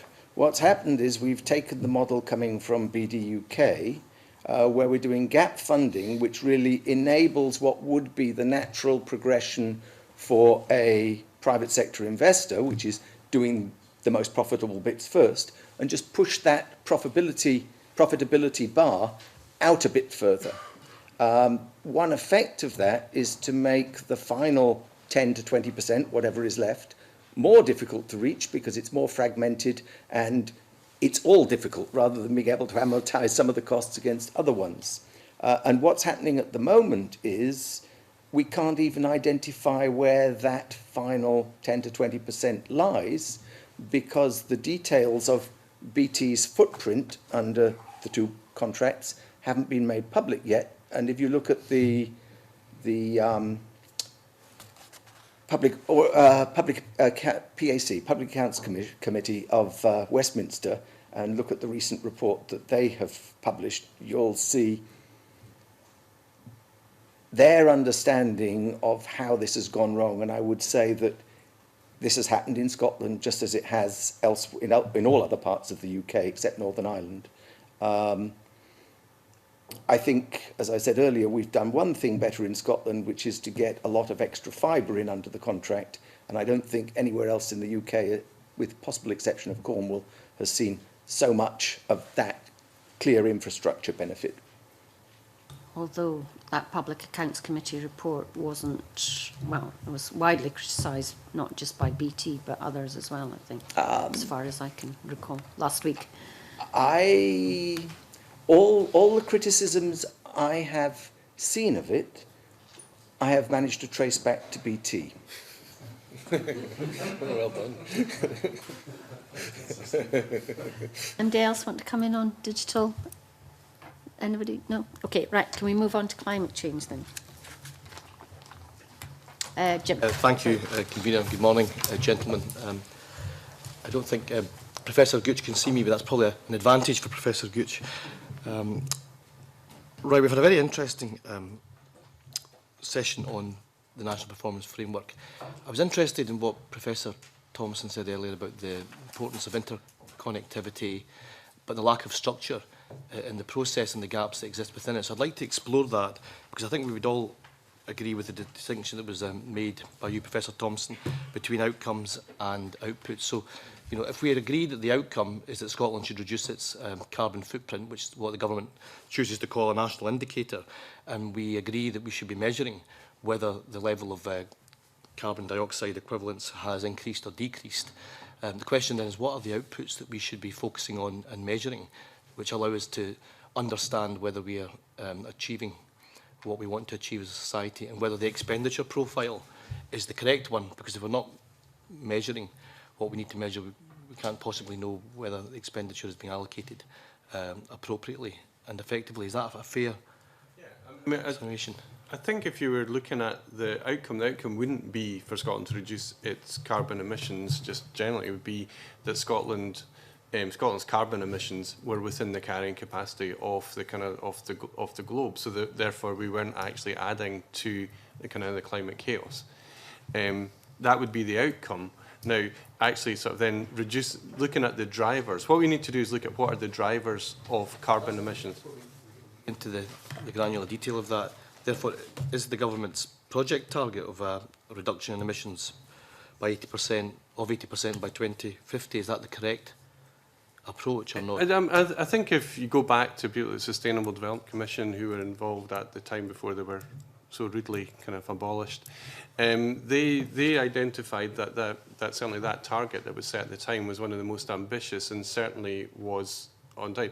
The difference is it's not actually an 80% cut, because an 80% based on a 1990 growth figure, which is based on also then have economic growth assumptions within it. So actually, it's not 80%, it's actually quite a bit more than 80%. It's almost, I can't remember off the top of my head, but it's quite a major, it's placed as 80%, but it's 80% on a growing economy. And one of the major drivers of carbon right now, until you decouple economic growth with carbon, is that it is actually the target is fair. I mean, I think in terms of, it's a very ambitious target. It's one of the major. If you're looking at the targets that have actually been placed internationally, it's kind of very robust, and it's getting close to what you actually need to do to achieve it. So again, broadly speaking, getting it right on the outcome. Yes.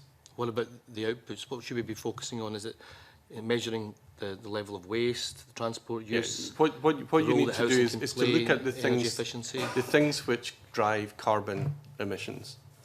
And that's what if you're starting this from scratch, you're saying, so what are the things that we do that drive carbon emissions? And that would be something like, you then transfer them into things like energy efficiency targets of home. You then convert that into a programme of activity, which may be retrofitting stuff, retrofitting kind of windows, drafting, and also then involve things like insulation. And in some cases, it might just be saying we actually need to knock these houses down and rebuild them because they're not actually fit for human consumption. You then look at other cases where you look at agriculture. So again, you look at the agriculture. In fact, the draft assessment of the budget gives you a kind of a nice handle on some of the kind of the carbon emissions. Agriculture is by far the biggest kind of producer of carbon intensity of the government's expenditure.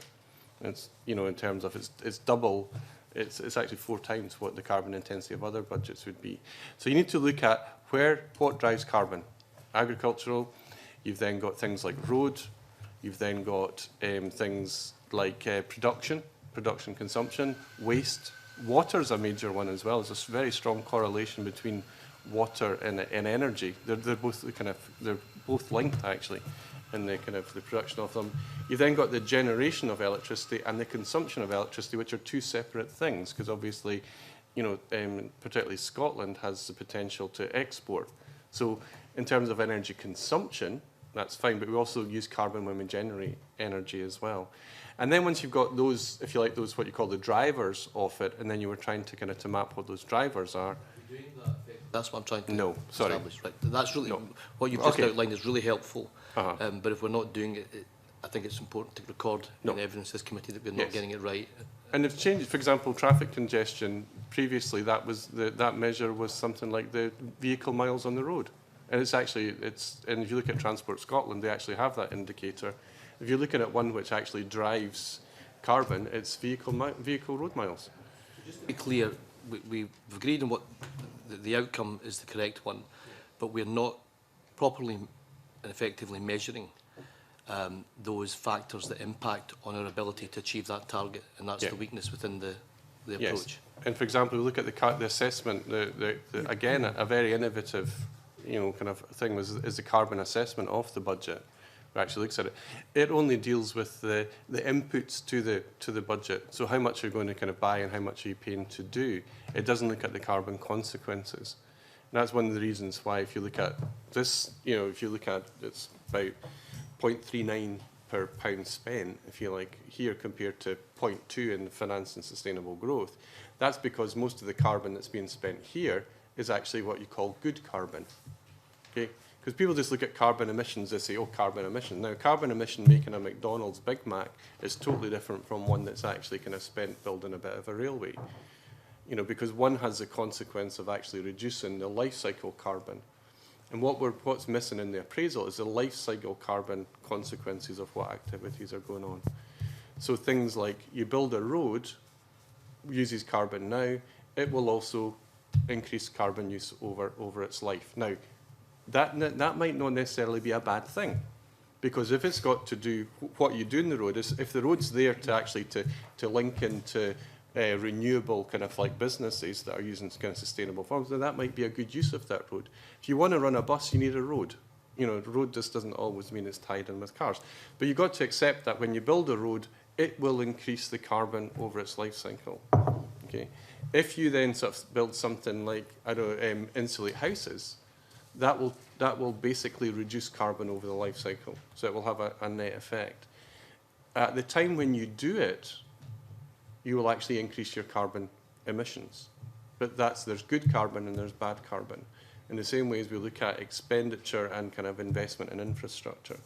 So sometimes you have to kind of like spend more carbon, and there's a legitimate reason for your carbon emissions actually going up, if you're doing it in a way that in the longer term is actually going to reduce it.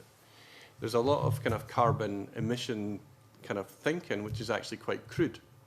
It just kind of goes, well, all carbon, there's an assumption that all carbon's bad.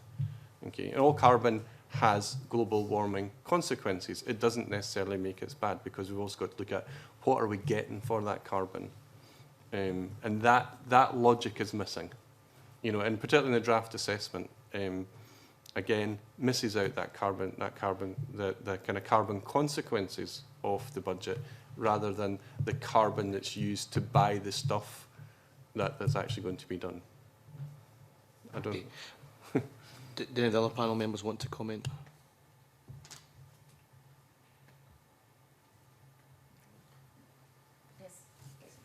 I think the point being made really is that as far as this is concerned, it's the result of a large number of different areas in society working together. And the point that I was making about Scottish Water and the water industry earlier, that the energy moving water around can also be minimised, and is being minimised through Scottish Water's investments, I think. And it is also part of the bigger picture. I don't know if we need to go into something about carbon sinks or those kind of issues too. I'm sure you're more of an expert than I am on that. But I mean, there's a production of carbon, but there's also the binding up of carbon in different ways. Leave that to the Rural Affairs and Climate Change Committee. Just a couple of very quick questions. I welcome the views of the panel. In terms of measuring performance, you've obviously, Professor Thompson, talked about the lag between collection of data and the publication of data, and we hear your plea for more statisticians. But do you... Well, more data. We probably draw the line. More data. Possibly draw the line at the accountants, but that's perhaps a controversial statement. But do you have views on what the timescales should be? What timescales we should be using to assess performance? That would be one question. And then finally, do the panel members have any views on the Climate Change Delivery Board and the oversight process generally, and how that is assisting us in delivering our target? Just go on. I think it's important that when you're making decisions, you look at the future, not at the past. I mean, I think that's a really important thing. I think when you're coming to do the budget, part of the budget process saying, how well have we met our targets? What have we done before? Should we spend more? Should we spend less? But budget should be concentrating on the future. So there should be some attempt to kind of to model forward and actually say what's likely to happen as a kind of a consequence of that. Now, that's slightly different from, you know, like hard data. But until you can actually then sort of like be predict and say, I mean, it's hard to believe that it doesn't happen. You know, we're spending this money on, you know, Job Centre Plus. We're going to expect that's going to have an impact on unemployment, hopefully. And that reduction in unemployment will then have an impact on GDP growth. It will have an impact on the kind of the if you like, the cohesion and the solidarity kind of within it. And actually it then should then lead to better health, because again, if you look at kind of health and jobs. So that kind of like that logical kind of consequences of an action. So kind of my thing is I do like data, but the data should be then allowed you to then to make informed decisions. And what you should be looking at is what's going to happen. That's if you're going to do any oversight and any judgment, that's the data that you need. And you need to kind of like to start to kind of like predict forward. And I think if you're trying to do any kind of and that's going back, particularly when you're looking at capital investment infrastructure, you have to be looking forward, and you have to be looking forward, you know, kind of. Yeah, you look at somebody like BP. They have their annual budgets. They have quarterly budgets. They have a 5-year look ahead, 10-year look ahead, 20-year look ahead, 30-year look ahead, and a 50-year look ahead budgets. They're budgeting 50 years ahead. Okay, not incredibly accurately, but that's because they need. If you're running a country and you're looking at infrastructure, you need to be looking at a 50-year ahead window, or else you're just fighting fires. So I mean, I think the data, you know, should be more up to date. I'm convinced it's there. I just don't know why it's not published. But you also need to be looking at this future oriented, because that's when that helps you make decisions. That's any decision on budgeting. Well, that sounds all very good in theory. Actually, economic forecasting is pretty difficult. And the Finance Committee is actually, I think, conducting a consultation at the minute around producing forecasts for the Scottish economy in relation to helping setting the Scottish rate of income tax. That's not to say it's not worth the candle, but it has to have a lot of warning signs around it. For example, if you take the last 3 years' performance of the Office of Budget Responsibility, that does not stand out as an example of tremendously good performance. So, I mean, I think there is a lot to be said for looking to the future. And actually, the Office of Budget Responsibility do produce a fiscal sustainability report, which is kind of taking out the economic cycle. It's produced each July and looks forward, particularly at the implications of demographic change, which is one of the big, huge effects that will impact on the Scottish and the UK economies over the next couple of decades. So yes, let's look forward, but let's not do it with rose-tinted spectacles. I think the ideas of kind of projecting developments is fine, but basically there's only one thing certain about the future, and that's that it's uncertain. Which means that perhaps projecting just one possible development is not simply enough, that there needs to be a number of possible scenarios and a number of possible policy paths to meet that or to avoid those different developments. But of course you need to be thinking in those terms. Otherwise, as you say, you're just doing the firefighting as years goes by. Problem is, of course, with socioeconomic issues, it's maybe 15 years is the maximum we can guess at. After that, we really don't have an idea. Mary, finally. Thank you, Convener. We've talked a lot this morning about targets and outputs and measures and how we assess them and what should and should not be included in that. One thing we've not touched on, which does have a huge impact in some of those targets, is behaviour change. And if you think of our carbon footprint and our emissions targets and road use, behaviour change has a huge impact on those. So what is the panel's view on whether or not the government, when assessing those targets and setting them, is taking a strategic view of behaviour change? I'll say something about this, I think. The issue of behaviour change doesn't come easy to economists because they assume all people act rationally with perfect foresight. However, yes, there has been a bit of a sea change. There's been a bit of a sea change since the onset of the recession. Some of it had actually started before then, and there is now quite a link up between economics and psychology, looking at what are the ways in which behaviours can be influenced. Some of it is susceptible to government intervention. All of it has to be thought through very carefully. David Cameron, when he came into power, set up what's called the Nudge Unit in the Cabinet Office, whose job was to look into the ways that behaviours can be influenced. And there's a whole range of behaviours that, you know, it would be nice to be able to influence. There's also a bit of a nanny state argument around that. But you see, one has been phenomenally successful, and that is auto-enrollment into pensions. So the argument being that if you automatically enroll somebody into a pension, they will tend to stick with that rather than going to the bother of dropping out. And in fact, I think the dropout rate, the auto-enrollment came out last year, and I think the dropout rate so far has been about 7%, which is actually less than had been expected. So there are, and of course everyone agrees that people should be saving more for their future, so this is a good outcome. But there are ways in which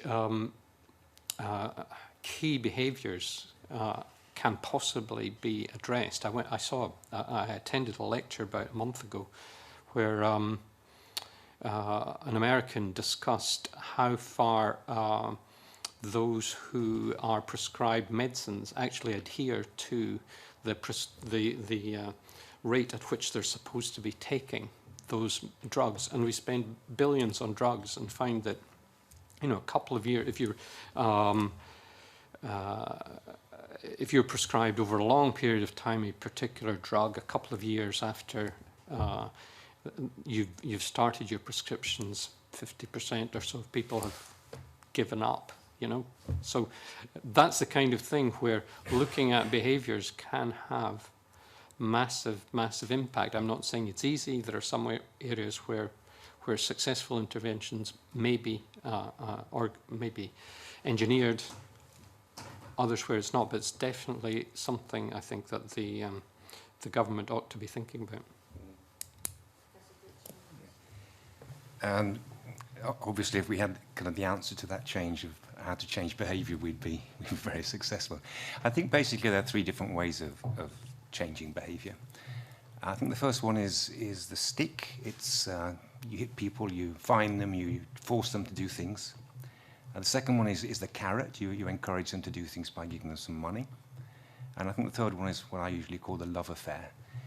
You do things because you feel it's the right thing to do. You change your behaviour because you believe it's right. And I think that the research will show that the love affair that is the most effective in the long term, because it involves changes in values. And of course, behaviour is the top of the iceberg of behaviour in social psychology. You have beliefs and you have values and you have norms and so on. They're very difficult to change. And so there's which combination of the stick, the carrot and the love affair you use is dependent on the issue at stake. And I think that differs very much between different cases here, so that it's very context dependent. Again, as an accountant, we assume that everybody's irrational, other than accountants rather than economists. But again, there's lots of kind of research, particularly looking at things like resource use, waste reduction, even things like driving behaviours, things which are damaging, which are down to kind of behaviour change. But they're normally premised on strong community-based, contextually specific education programmes. And these tend to be not quite dull, actually. Nobody really wants to put money on it. If you actually look at a lot of organisations that have actually reduced their kind of like their sustainability footprint, it's not normally through major investments. It's actually through the combined synergistic effects of little changes. But the trouble is they find it very difficult to sell them because they're quite low key. They're very kind of like low tech. Typically, they're kind of like people intensive, and people cost money, and we're actually losing the middle, as was mentioned before. So we don't have that, and the education needs to be. It's about the values which you're kind of acting against. It's your kind of your default. But if you look at it, there was a nice piece of work actually funded by the Scottish Government, a PhD. I can't remember the kind of like the student's name, but she was based up in Aberdeen, and she was looking at energy diaries and going around actually engaging with people on an everyday basis. It came with some really interesting results about what made people change. And there's quite a lot of, there's a growing body of research. The economists are starting to get involved in behavioural accounting there. A lot of the environmental and engineering people are starting to look at the behaviour change because it's all there. But what isn't important is if behaviour change, people have to have the right behaviour to choose to do. And that's one of the problems, where it's a combination of enabling them to make a behaviour choice.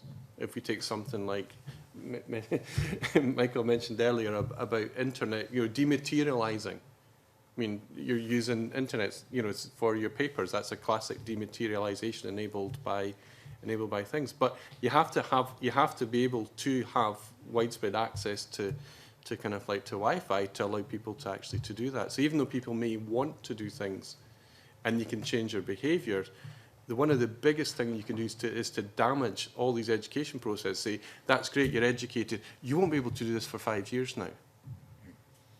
You want to change your behaviour, but you can't. You want to kind of to source certain things, and it's not there. So it's a combination. It needs this enabling, which in some ways, if you like, is something that governments our public bodies are in a perfect position to do, to break this cycle, to put stuff in place to enable people to make the choice. But then you've also got to educate people to make the choice, because there's no point actually having it there. So the key in all the behaviour change and all the research I've seen is actually about education. But it's actually about community-based, it's very contextually specific education. And once you get the two of them, you get the big kind of enabling technologies and the choice together, you then kind of like can change things quite dramatically. The Foreman, did you have any comment on that? No? On the behaviour change, it's clearly an issue for how do you get people online. I think as well as the money is not the only carrot.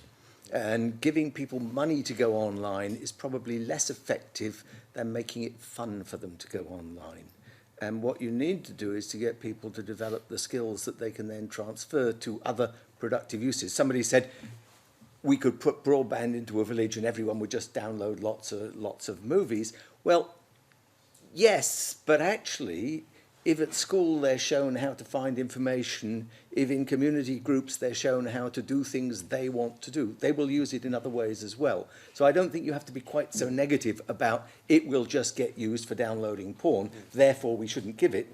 You need to think, how do we make people aware of those other opportunities for enjoying it in ways that we think are productive, and that's important too. So would I be right from the answers that the panel has given that there is a view that behaviour change hasn't been given a strategic enough place in how things have been measured and targeted, but also in order to take behaviour change into account, there's lots of different factors that would need to slot in, and we're not at a point yet where that's ready to be done? If we look at it from a sustainability perspective, the whole thing's very fragmented. There's some things done really well. So you look at some of the agencies, things like the Carbon Trust, or they keep changing their names, but going in and doing some of these really good surveys, working in kind of like in, particularly when they kind of blanket communities, they get involved in there.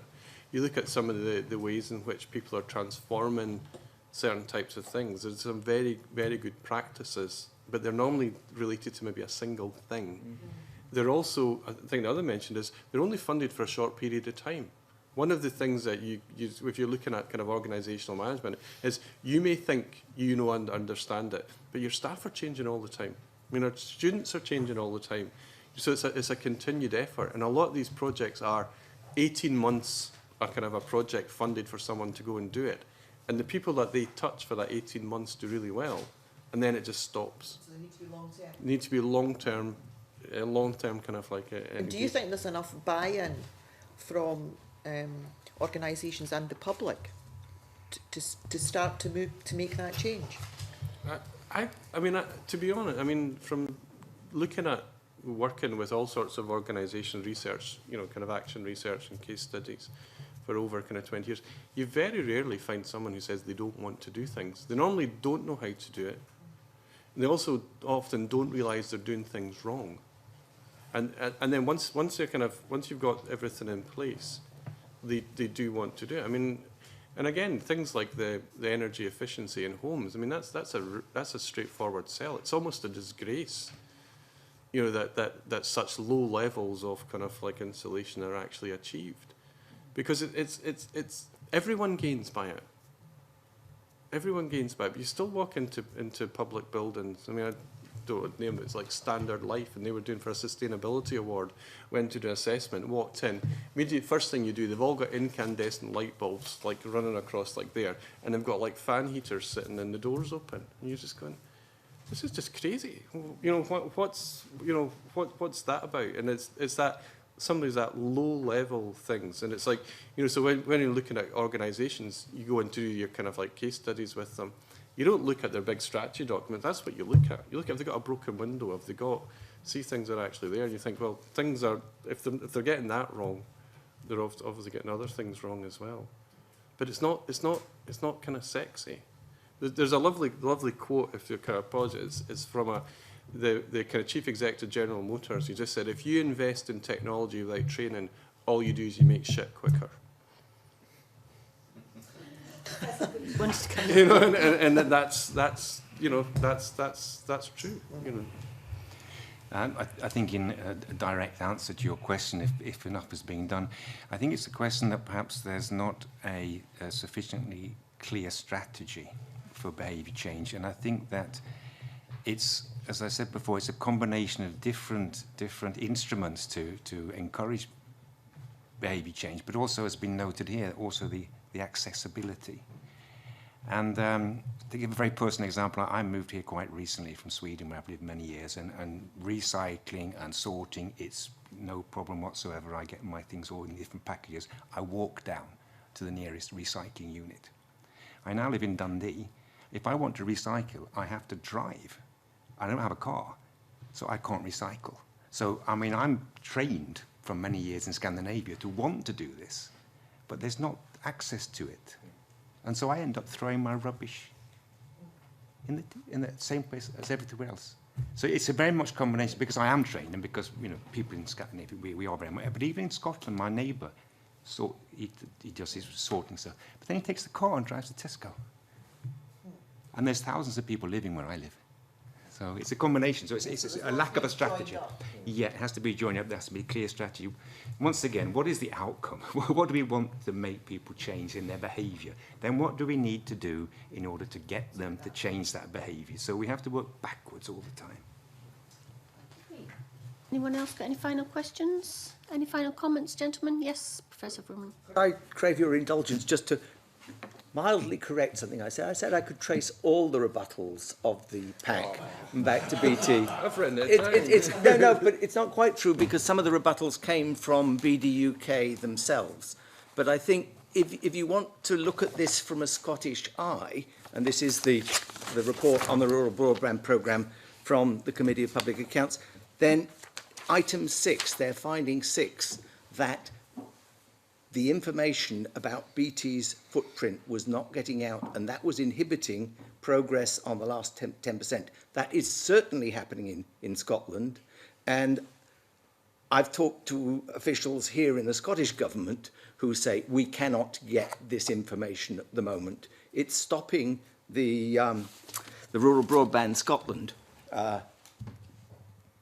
programme from actually making significant progress. So I would say it's not only BT, BT UK also rebut it, but it's people who've been involved in doing it who are the people who are trying to rebut it. I'm sure we'll bring that up with the Minister and officials when they come before us to discuss the budget. I'll just make one final point. I think in some ways, not quite an apology, but obviously I'm here asked particularly kind of certain questions to be kind of critical. And I think in some ways that there's a danger that, you know, we focus on the negative in the intention of trying to make things better. But I think it's worth mentioning that there's a lot of innovative kind of practices that have actually been done. And it's more in terms of it's building on the kind of the successes and advances that are actually been, rather than sort of like dismissing what's actually going on. Because I think the trajectory of change, of moving towards outcome, moving towards objectives, moving towards a kind of like a widespread kind of performance framework, and then using that to inform budget scrutiny and to do things, and introducing things like innovative things like the carbon assessment of the budgets, are very, very positive steps. But I think from my position, where I'm constantly trying to get kind of best practice, it's about giving that nudge forward that the criticisms are intended, rather than to say everything's really bad. Okay. On that positive note, can I thank you all very much for that. That's been a long session, but very informative. And I briefly suspend the meeting to allow the witnesses to leave the room. Thank you.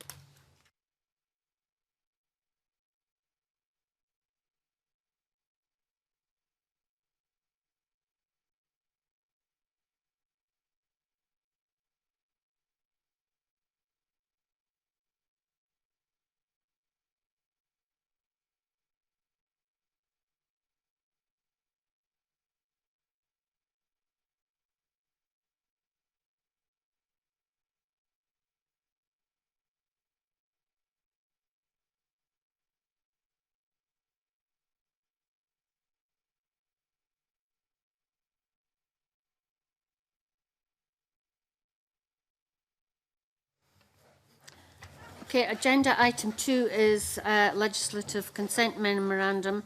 The next item is consideration of an LCM on the UK water bill, which is UK Parliament legislation. Because the UK water bill covers some devolved areas, the consent of the Scottish Parliament is required before it can progress at Westminster. Paper 2 includes the LCM and provides details of the LCM procedures. Members will note that the Scottish Government's position on this matter is that the Scottish Parliament should consent to the UK Parliament legislating in this area. Does anyone have any comments? I once again find myself in full agreement with the Scottish Government. Oh, my goodness me. So the committee is invited to consider whether to report that this committee is content with the LCM and with the Scottish Government's view that the Scottish Parliament should consent to the UK Parliament legislating in this area. Are we all agreed? Yep, we are agreed. Good. Okay, I close the meeting.